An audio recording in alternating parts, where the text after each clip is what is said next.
The FIAT 500 key fob uses a split case design held together by internal clips. To open it, you'll need a small flathead screwdriver, a plastic pry tool, or even a coin. Locate the keyring notch on the side of the fob.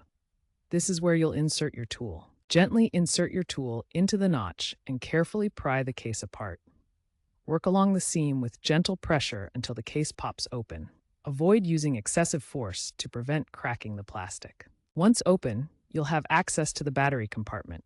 This process works for all FIAT 500 variants, including the 500, 500X, and 500L. Inside the fob, you'll find a CR2032 lithium coin cell battery. Note the battery's orientation before removing it. The positive side should be facing up. Carefully remove the old battery and insert the new CR2032 battery in the same orientation. Ensure the battery is securely in place. Now, align the two halves of the key fob case and gently snap them back together.